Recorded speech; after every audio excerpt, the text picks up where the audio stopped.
Vision of Siva at Mount Kailash by Sivani. One night, during my stay at Manasarovar, I was in the grip of a strange fear. It appeared to have started with a simple upset stomach and worked itself up to uncontrolled proportions that left me weakened in both body and mind. By nightfall, I felt tired, miserable, and worried. Noticing my restless condition, my co-pilgrims reassured me there was nothing to worry about, and they said it was probably the effect of a rarefied atmosphere, climatic changes, and the desolate landscape. Nevertheless, my fear remained.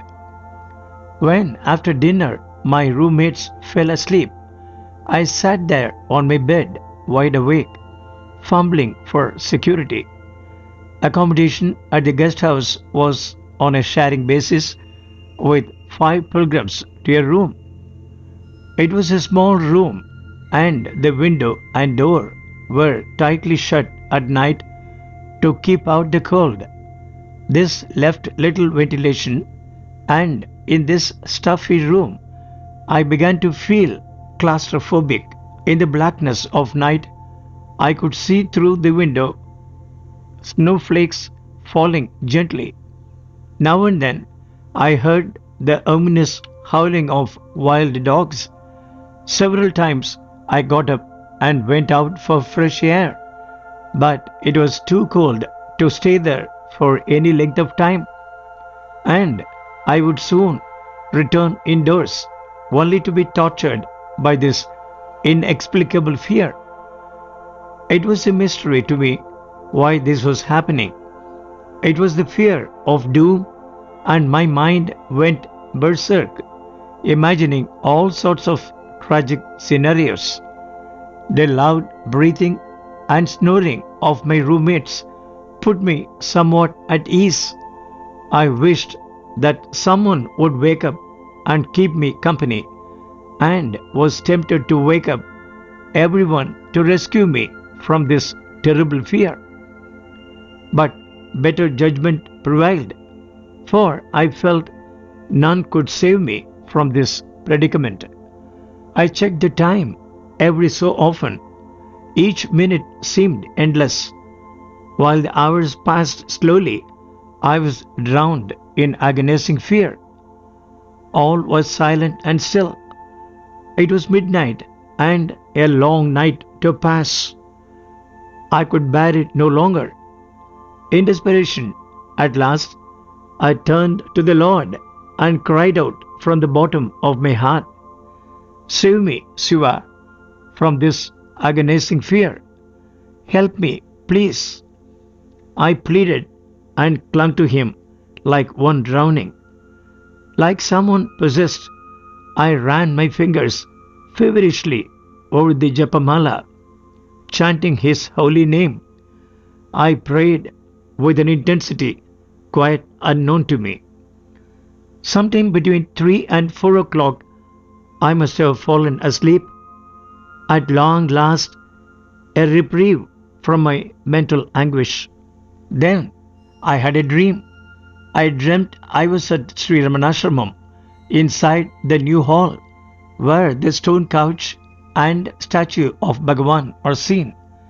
The place was brightly lit, and there was an air of much activity. People coming and going. A gentle hand ushered me to a spot where I saw Sri Bhagawan seated on the ground, leaning against one of the tall stone pillars.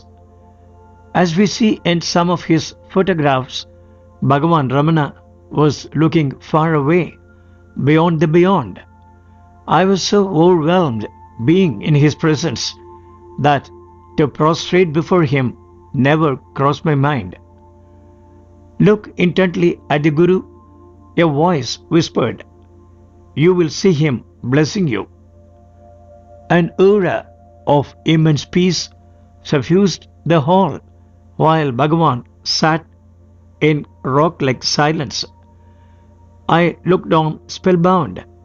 Oh, What a radiance! What a storehouse of compassion! I stood there in awe and rapture. Then a thought crossed my mind. Bhagavan is looking far, far away.